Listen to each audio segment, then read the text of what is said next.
This case, it's a real case. It's a real case scenario that we lived, my colleagues and myself, during the pandemic. It's a situation in which they didn't have problems before. Then they turned to a virtual setting or hybrid setting, and actually things started to go south. The case has three main characters. Okay, we have Derek, who is the leader of this team. Then we have Laura, we have Christine, and we have Larry. So when I walked into the class, the case study that he gave kind of made it more clear as to why this was so important, because we see that, you know, this case is so specific in the sense that everyone, be it Laura, Larry and Christine, write in their own ways. Derek, the main character in this case, has three members with different perceptions as well as different attributes. One's looking at, you know, just the team dynamic, and one's looking at her own personal growth. So now Derek has this difficult situation of taking a decision how to motivate his team and get back to the efficiency that they had before COVID. Sounds good so far. Let's do this. You have 20 minutes from now to identify problems and to provide solutions. You can join your group, and 3, 2, 1, let's go.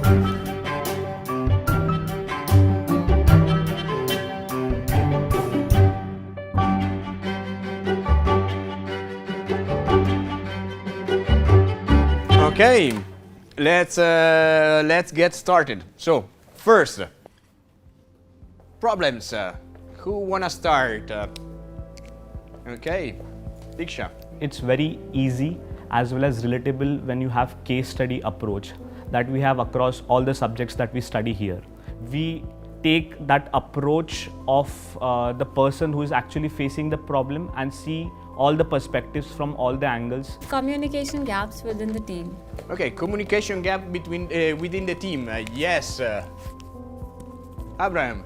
Yes, Abraham. Go ahead. I feel like the main problem is a lack of trust and valuing the team members. And in today's situation, the case, it was clearly evident that the three employees, they had exceptional skills, but they lacked team motivation. And that led to the downfall of the team.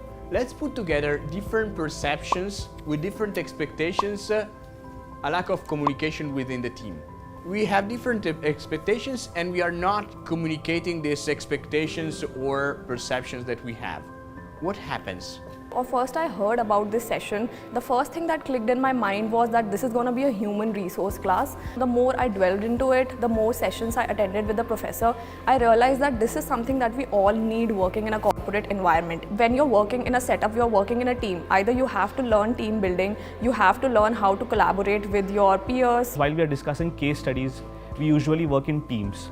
So it helps us to gather different perspectives, because sometimes we become pretty unidirectional, unidimensional.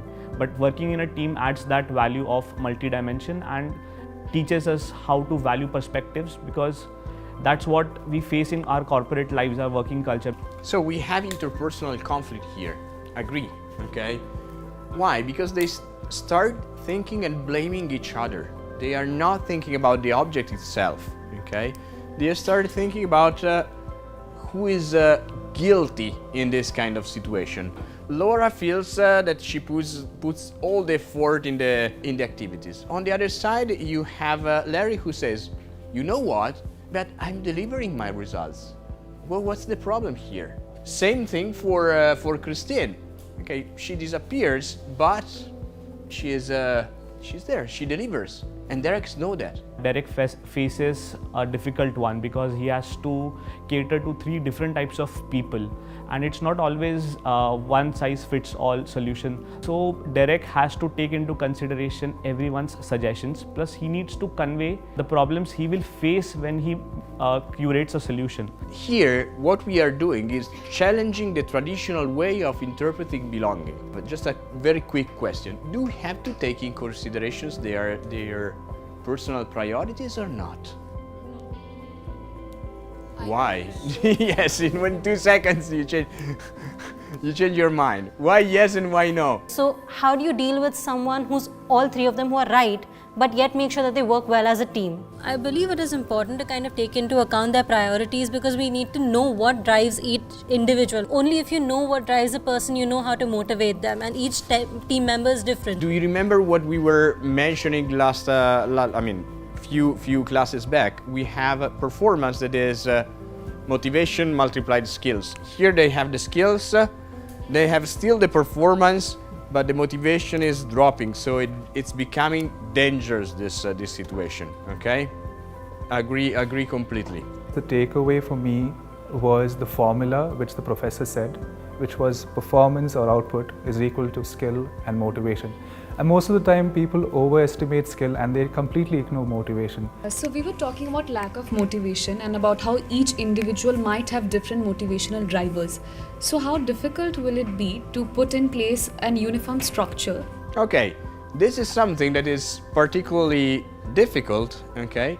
But this is something that brings us to the solutions. With the kind of cross-cultural connect that we have, it's a huge amalgamation of the Indian culture as well as the European culture. It's definitely going to be a cross-cultural disconnect. Milan, Italy, it's very, very different from your, typical US or even for that matter, British culture.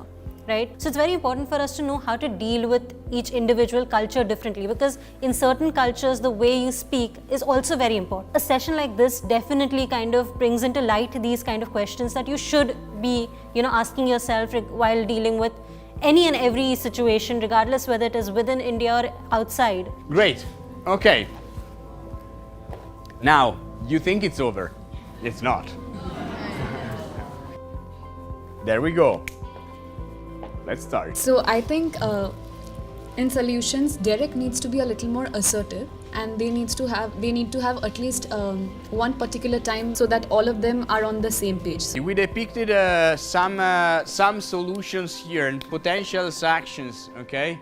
So let's take this as an opportunity, not as a constraint.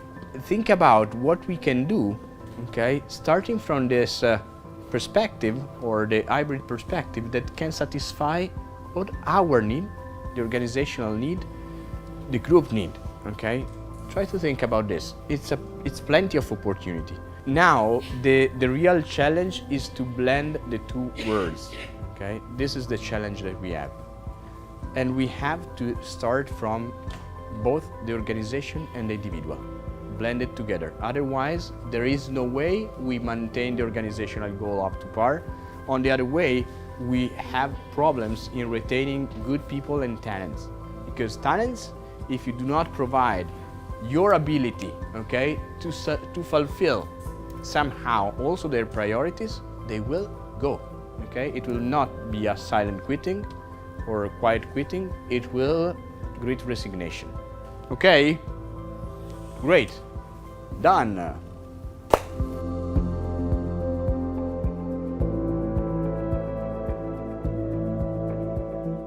We have to do it, this kind of thing more than once. Okay, this video shooting, because it's something that helps us out to have you on time with the name tags and in front of you. That's something that we have to plan every single day.